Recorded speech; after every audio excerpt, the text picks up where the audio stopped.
নগাঁও জিলাৰ কঠিয়াতলী ৰাঙলুত আজি অসমৰ প্ৰথমটো এক্ৰেডিটেড ড্ৰাইভিং ট্ৰেইনিং চেণ্টাৰ আৰু এক্ৰেডিটেড ড্ৰাইভিং টেষ্টিং ট্ৰেক আমি শুভ উদ্বোধন কৰিছোঁ। আপোনালোকে জানে যে ৰাজ্য চৰকাৰে দায়িত্ব লোৱাৰে পৰা আমাৰ যুৱক যুৱতীসকলক কোনো ধৰণৰ কষ্ট নোহোৱাকৈ ড্ৰাইভিং লাইচেন্সৰ পৰা ফিটনেছলৈকে আৰু মটৰ ভেহিকুলৰ সৈতে জড়িত গোটেই ব্যৱস্থাসমূহক আমি ব্যুৰ'ক্ৰেটিক ৰেড টেপিজিমৰ পৰা আঁতৰাই এটা সমান্তৰাল ব্যৱস্থা এটা কৰিবলৈ চেষ্টা কৰিছোঁ। আজি ইয়াত ৰাঙলুত যিটো আমি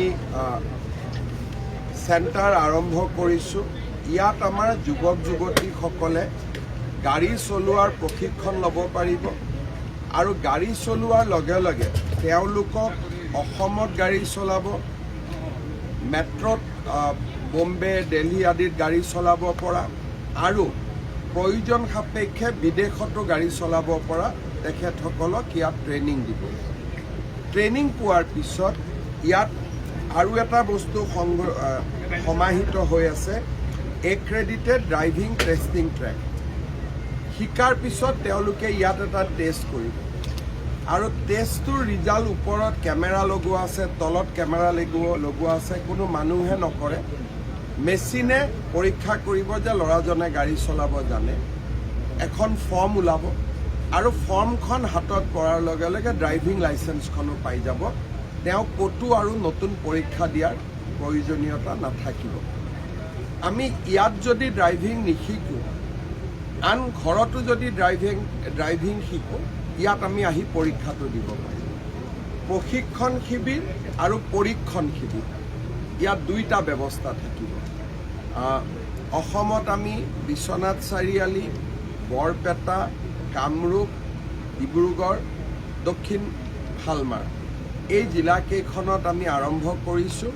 আমাৰ উদ্দেশ্য আছে প্ৰতিখন জিলা সদৰতে যাতে আমি এনেকুৱা এটা টেষ্টিং চেণ্টাৰ কৰিব পাৰোঁ। ইয়াৰ পিছত নিশ্চিতভাৱে আমি নিৰ্বাচনৰ পিছত আশা কৰিম যে বিধায়কসকলে তেওঁলোকৰ সমষ্টিৰ পৰা ল'ৰা ছোৱালীক ইয়াতে স্পনচৰ কৰিব আৰু আমাৰ ল'ৰা ছোৱালীয়ে ড্ৰাইভিং আৰু ছফ্ট স্কিল, যেনেকৈ ইংৰাজীত দুটা শব্দ কোৱা, এটা ব্যৱহাৰৰ যিটো হয় তাৰ বিষয়ে প্ৰশিক্ষণ আৰু ইয়াৰ পৰাই দেশ বিদেশলৈকেও আমি ড্ৰাইভাৰৰ যোগান ধৰিব পাৰিম। হ'ব ছাৰ, আজি একো নকৰে, কাৰণ বিজেপিৰ সাম্প্ৰদায়িকতাৰ অৰ্থ হ'ল আমি তুষ্টিকৰণ নকৰোঁ, সকলো মানুহকে সমান বুলি ভাবোঁ, কাকো আমি বিশেষ ট্ৰিটমেণ্ট নিদিওঁ। লুৰিণজ্যোতি গগৈ, কংগ্ৰেছ, ৰাহুল গান্ধী তেওঁলোকে এটা বিশেষ সমাজক তুষ্টিকৰণ কৰে, আমি তুষ্টিকৰণ নকৰোঁ, আমি সকলোকে সমান চকুৰে চাওঁ। আৰু সেইটো যদি সাম্প্ৰদায়িকতাবাদ হয় তেতিয়াহ'লে সেইটো সাম্প্ৰদায়িকতাবাদ আমি কৰোঁ আৰু কৰি আমি গৌৰৱ অনুভৱ কৰোঁ, তাতে আমাৰ কোনো দুখ নাই, খেদ নাই।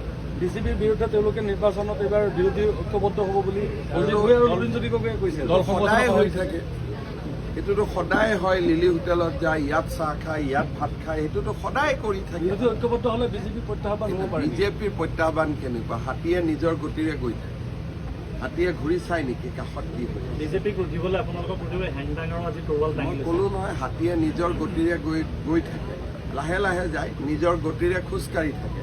তলত কোন আছে, কাষত কোন আছে, হাতীয়েতো একোৱেই নাচায়। নগাঁৱলৈ আহিছে, নগাঁৱৰ কাৰণে নতুন উপহাৰ কি আহিব? উপহাৰ নহয়, নগাঁৱত আজি আমি বহুতকেইটা কাম আৰম্ভ কৰিলোঁ। শ্বহীদ মনবৰ-নাথৰ প্ৰতিমূৰ্তি উদ্বোধন কৰিলোঁ, তোৰণ উদ্বোধন কৰিলোঁ। এতিয়া ইলেকশ্যন আহিছে, এতিয়া উপহাৰ দিয়াৰ সময় নহয়, এতিয়া যিখিনি কাম কৰিছিলোঁ তাক সামৰণি মৰাৰ সময়। গতিকে এই 6 মাহ আমাৰ লক্ষ্য এইটোৱে হ'ব যে যিবোৰ কাম আমি আৰম্ভ কৰিছিলোঁ তাক যাতে আমি শেষ কৰিব পাৰোঁ।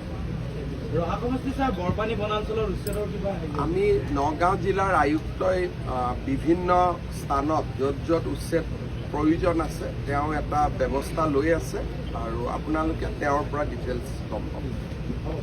হ'ব।